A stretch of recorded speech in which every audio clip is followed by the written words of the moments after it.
Welcome to the Freedom of Flight Museum Veterans Video Tribute. My name is Kevin Stahl and I will be today's program guide. With us today is Dianne Hermann, and we'll be visiting with her about her military services and experiences. Dianne, first of all, on behalf of the museum and all our viewers, I'd like to thank you for your military service. We owe all of our veterans a great deal of thanks for your hard work and sacrifice for our country. Thank you. I appreciate that. I see that you served in the Army from 1974 to 1976, and that you attained the rank of Specialist 4th Class and served as a radar air traffic controller. That's correct. Tell us how you became a member of the service. My dad was in the service during the Korean War, and he was drafted, but he was sent to England because he was designated as a non-combatant because he had a rare blood type. And he was an anti-aircraft gunner in England. And he went through aircraft identification school and was at the top of his class in every one. So he was involved in aviation for his whole life. And he was in the aerospace industry in Southern California for 38 years. So growing up, I knew a lot about aviation. And then my brother, after he graduated from high school, he was part of the draft, and his draft lottery number was 5. So he decided that he would enlist in the Army, and that way he could select an MOS at his job and a duty station. Well, I went away to college, and when I came back from my first year of college, my brother was still in the Army. He was traveling all over the world, and I didn't know what I wanted to do. And I decided that I'd follow my father and my brother, and I'd join the service. So I joined the Army.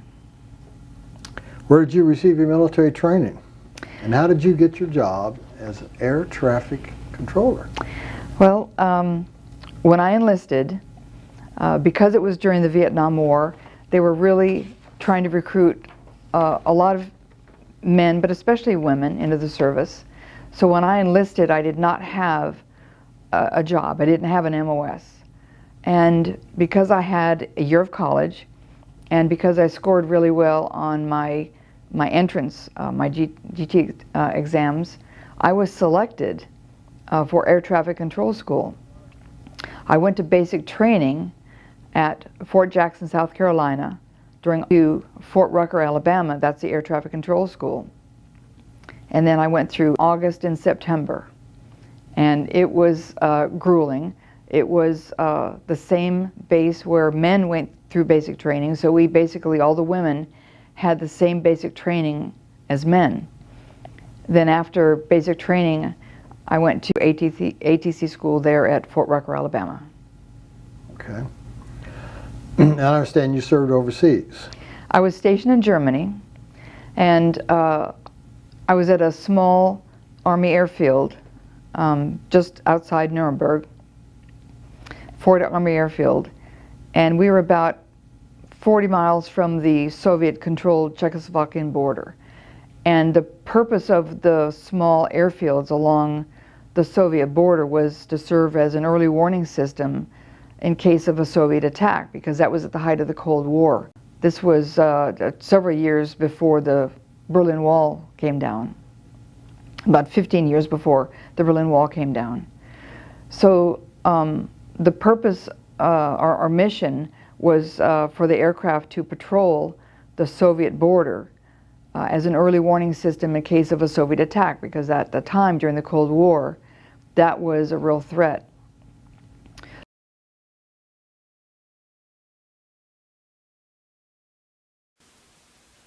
World War II ended with the detonation of the 2 most powerful weapons the world had ever seen, nuclear bombs.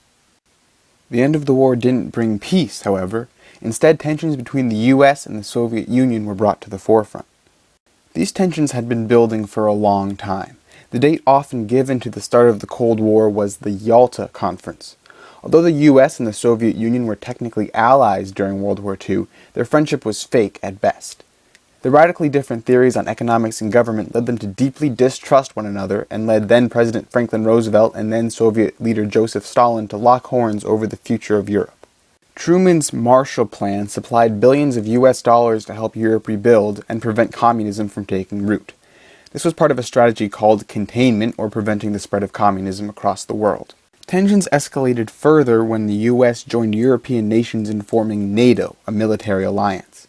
The Soviet Union responded with the Warsaw Pact, and the world seemed on the brink of World War III. It was around this time that the phrase Iron Curtain came into being, which referred to how the Soviet Union and Eastern Europe had cut themselves off from the rest of the world. In fact, all most Americans really knew about the Soviet Union was that they had atomic bombs and they didn't like Americans. The two couldn't just simply go to war, however. This was mostly because, at heart, leaders in both countries were rational. They realized that a nuclear war would spell the end of the world. As a result, Cold War armed conflict took place in a smaller scale in other areas of the world. The three major U.S. military involvements took place in Vietnam, which ended in defeat after a painfully long and unpopular war, Korea, which didn't really end, just both sides agreed to stop fighting for a while, which means North Korea is still a Cold War threat, and Cuba, which for obvious reasons was of great concern to the U.S. Shortly after communist forces took control of Cuba, President Kennedy ordered its invasion at the Bay of Pigs. The mission was an immediate and embarrassing failure. The Soviet Union responded by constructing a wall between East Berlin, which was under Soviet control, and West Berlin, which was free, as retaliation for American arrogance. JFK's problems in Cuba weren't over, however. The natural alliance between Cuba and the USSR resulted in the Soviets placing nuclear missiles in Cuba, where they could reach the US within seconds. JFK naturally asked the Soviets to please remove them. Soviet leader Khrushchev declined. The two stared each other down until finally Khrushchev yielded.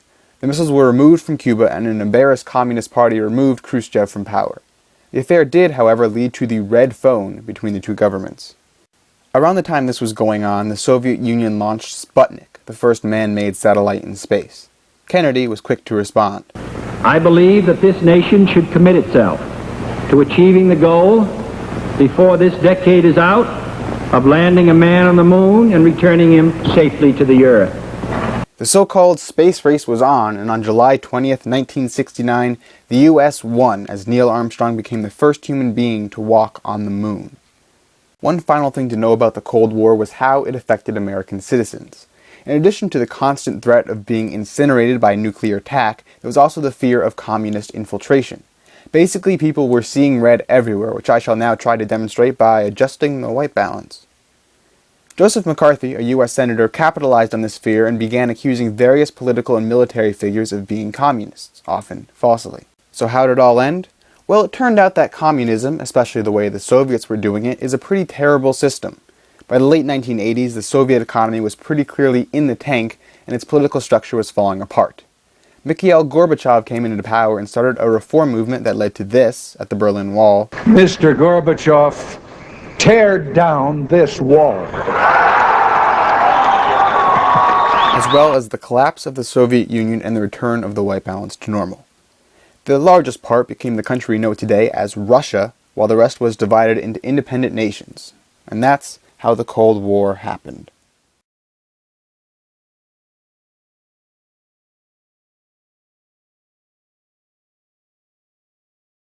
So when I first got to my duty station, we of course had orientation. And we sat down, there was about half a dozen of us, and they told us that we were so close to the Soviet border that if the Soviets attacked, we had a life expectancy of about 4 minutes, because that's how long it would take the rockets to get to us. So we were told that in case of a Soviet attack, our instructions were to sit down, put our head between our legs, and kiss our you-know-what goodbye, because we'd be dead. So I spent my entire time at my duty station in Germany knowing that I had a life expectancy of 4 minutes.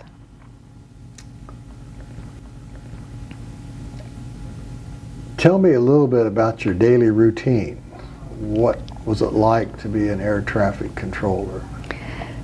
For women air traffic controllers, it was a lot different because it was a male-dominated field, and that's part of the reason that I was selected to be an air traffic controller, because the Army was trying to integrate what was a male-dominated field. And the women were not readily accepted. We weren't welcomed. I just think a lot of people believe that women were not capable of being air traffic controllers, because it is very demanding. It is a stressful job because you have aircraft and the lives of everyone on board in your hands.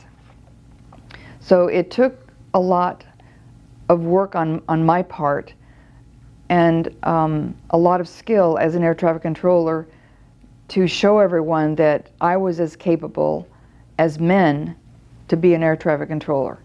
And that was a difficult part at the beginning. Once we were accepted, it became a lot easier.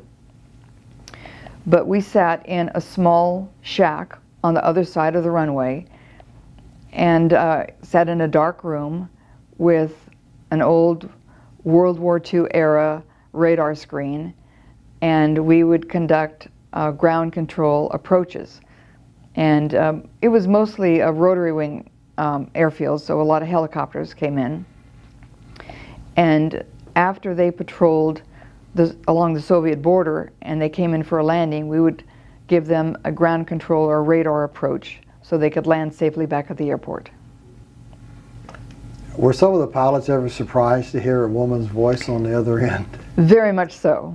And you could usually tell because there was a little, yeah. Okay.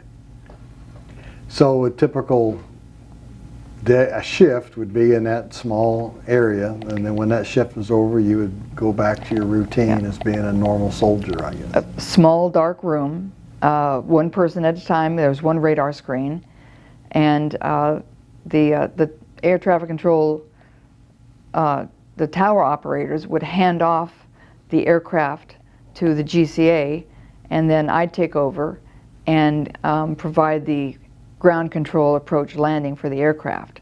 And they'd come in, sometimes there would be hours in between. Sometimes they'd come in fast and furious. It just kind of depended on what was going on and what the mission was at that particular day. Okay. Well, that's very interesting. Some days you'd have several flights come in. Other times there would be a slow, Yes. boring shift. Exactly. It was the Army. It's hurry up and wait. Any other experiences you'd like to relate to us today? Well, I really enjoyed being stationed in Germany. My family heritage is German. I took German in high school, so when I was stationed there, it really helped that I could speak the language. And I think for most people in the military, when you're stationed overseas, you want to, learn about the culture. Depending on where you were stationed, what maybe conflict was going on at the time, there may not have been time to go on any sightseeing tours, especially during the Vietnam War. But for a lot of people who were stationed overseas, a lot of the military experiences were, revolved around getting to know the culture and the language and the people. Okay, I see you're wearing dog tags this morning. I am. Tell me about those? I really enjoy wearing these dog tags because I'm wearing my dog tags, my brother's dog tags, and our dad's dog tags. And as I mentioned before, my dad was in during the Korean War. He was drafted and went to Korea, went to England during the Korean War. And then my brother retired from the Army. And then I have my dog tags. And my dad was going through some of his, just his military memorabilia. And I noticed that he had his dog tags. And he asked about them, and I said, I would be honored to wear your dog tags. So whenever I wear the dog tags, I always wear all three of them. Okay, great. Been a pleasure speaking with you today. Thank you for sharing your experiences with us. Thank you, I appreciate it.